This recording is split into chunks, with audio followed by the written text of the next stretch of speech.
delivery looks simple. You tap a button, someone picks up your order, and a little while later it shows up at your door. That's the whole experience from where you're sitting. But behind that simple moment is a business with a lot of moving parts.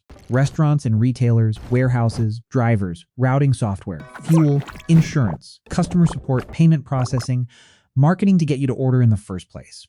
And here's the strange part. Every single delivery costs money to perform. A driver has to be paid. A vehicle has to run. So how does a company make a profit when each individual trip is an expense before it's ever a source of income? That's the real question behind this whole industry. So let's follow the money from the moment someone places an order to the moment a delivery company turns that order into profit. Every delivery starts with demand. Someone needs something moved: food, groceries, a package, documents, a same-day shipment. Delivery companies usually don't make the thing being delivered. A restaurant makes the food. A retailer makes the product. The delivery company's job is simply getting it from point A to point B. What they're really selling is convenience. Someone is willing to pay so they don't have to drive to the store themselves or wait days for a package. That convenience has real economic value, and it's the foundation everything else is built on. Now, who pays for that convenience? It depends heavily on the type of company. A food delivery app might collect a delivery fee from the customer and a commission from the restaurant. A parcel carrier might charge shipping rates to a business shipping thousands of packages a month. A local courier might charge a flat rate per job. A retail delivery network might build the delivery cost into a membership. These are different businesses with different customers paying in different ways. But in every case, money is entering the system from somewhere before a single mile is driven. Here's the part people miss. Revenue is not the same as profit. If a customer pays $10 for a delivery, the company does not simply pocket $10. Think of it this way, as a simple hypothetical example. $10 comes in, around $5 goes to the driver, about $2 covers fuel, the vehicle, and basic operations. Another dollar goes toward technology, payment processing, and customer support. What's left, maybe $2, is the contribution toward the company's overhead and eventually its profit. That's not an industry standard, just an illustration. But it shows the pattern. Money gets divided up fast, and by the time it reaches profit, it's a small slice of what the customer originally paid. The driver is usually the biggest cost in this whole equation. Depending on the company, a driver might be a full employee, an independent contractor, or part of a contracted fleet. Either way, labor eats a large share of every delivery fee. So the company has one central goal: get each driver to complete more deliveries in less time. That single goal shapes almost every decision in the business. How routes are planned, how orders are batched together, how much idle time a driver spends waiting around instead of driving. This is where economics gets genuinely interesting. Picture one driver making one delivery clear across a city. That trip burns time and fuel, and it only generates revenue once.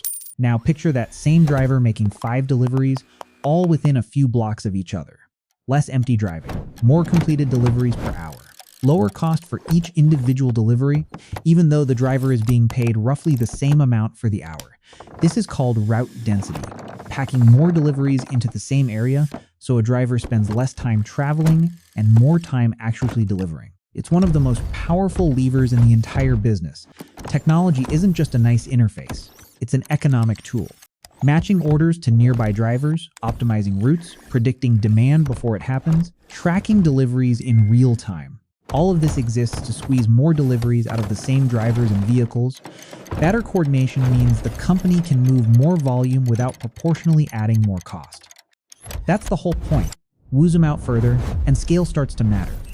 More customers generally means more orders, which means more density, which means better driver utilization, which means a lower average cost per delivery.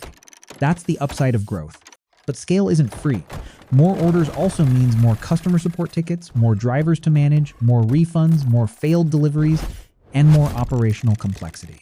Scale only strengthens a delivery company if it can grow revenue faster than it grows costs. Take food delivery as a specific example. Money flows from the customer and the restaurant to the platform, and then from the platform to the driver. Revenue can come from delivery fees, restaurant commissions, service fees, memberships, and advertising. But costs stack up quickly too. Driver payments, promotions to win new customers, refunds for wrong or late orders, payment processing, and technology. This is why huge order volume doesn't automatically mean huge profit. A platform can be enormous and still be fighting for thin margins.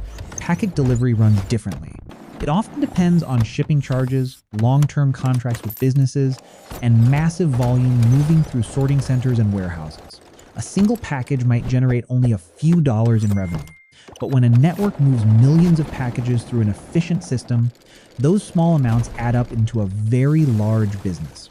Here's an interesting twist. A package can travel efficiently for hundreds of miles between big distribution centers. Trucks, planes, sorting hubs. That part is relatively cheap per package. The expensive part is the very last stretch, getting it from a local hub to an individual doorstep. That means individual stops, traffic, parking, narrow delivery windows, and failed attempts when nobody's home. This final leg is called last mile delivery, and it's often the most expensive part of the entire journey, even though it covers the shortest distance. Some delivery businesses build in memberships or subscriptions, pay a flat fee, get free or discounted delivery. Business contracts work similarly. Locking in repeated shipping volume, the advantage is obvious. Instead of winning a customer once, the company keeps earning from them repeatedly without spending money to reacquire them each time. The trade-off is that subscriptions often mean discounted individual orders, so the economics only work if members order often enough to make up the difference. Delivery platforms also sit on something valuable: customer attention. Restaurants and retailers may pay for promoted placement, sponsored listings, or preferred positioning in the app. This means the company isn't only earning money by moving products. It's also earning money by selling access to the customers browsing its platform. Now, flip to the cost side. Fuel, vehicle maintenance, insurance, labor, warehouses, sorting facilities, customer support, refunds, damaged goods, fraud, marketing, regulatory compliance, all of it adds up. A delivery company can post enormous revenue numbers and still struggle to turn a real profit because so many expenses are quietly working against that top-line figure. A failed delivery is particularly painful. The company has already paid for driver time, fuel, and routing, but earns no extra revenue if the customer isn't there to receive it. And when a package gets returned, that's essentially a second delivery journey happening in reverse. One sale can end up requiring multiple trips, multiplying cost without multiplying income. Delivery companies can't just charge whatever they want. They're competing on price, speed, reliability, and convenience. Push prices too low and margins disappear. Push prices too high and customers go elsewhere. Every pricing decision is a balancing act between winning demand and protecting profit. So what actually makes a delivery company more profitable? More deliveries completed per driver, shorter average delivery distances, tighter route density, higher order values, lower fuel and operating costs, fewer failed deliveries, more repeat customers and recurring contracts, and additional revenue streams like advertising layered on top of the core delivery fee. Each of these either pulls more money in or keeps more of the money that's already coming in. Put it all together and you get a loop. More customers lead to more deliveries. More deliveries lead to better route density. Better density leads to better driver utilization. That lowers the average cost per delivery, which strengthens the economics. Stronger economics free up money to reinvest in technology, in coverage, in better service. And better service attracts more customers, starting the loop over again. But that loop only works if operational efficiency keeps improving alongside growth. Growth without efficiency just means bigger losses faster. Before wrapping up, it's worth remembering that this is not easy money. Fuel prices swing, labor costs rise, regulations shift, competitors undercut prices. Low-density areas make deliveries expensive no matter how good the technology is. Economic slowdowns reduce order volume. None of this is a guaranteed formula for profit. It's a constant balancing act. So how do delivery companies actually make money? At the surface, they charge for movement and convenience. But the real business is controlling the cost of every single delivery. Order after order, the money engines are varied. Delivery fees, commissions, subscriptions, business contracts, advertising, but they all depend on the same underlying mechanics. High delivery volume, tight route density, and constant operational efficiency. In the end, a delivery company becomes powerful not just by moving more packages, but by finding ways to generate more revenue from its network without letting its costs grow at the same pace. That gap between what comes in and what goes out is where the entire business lives.